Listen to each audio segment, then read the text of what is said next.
رحت عند بنت خالتي واقفين على البرندة، قام هيدا كان بوجنا عم يحكي معنا، كان حدا مدور المي تحت مش سمعانين شيء.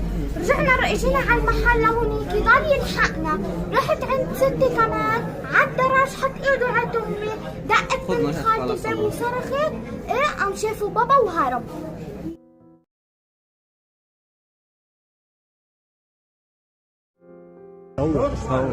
بس خلي يسوي ايدي يا اخي. اوكي روح شوي روح شوي نشيط شوي. طيب لا صور وجه.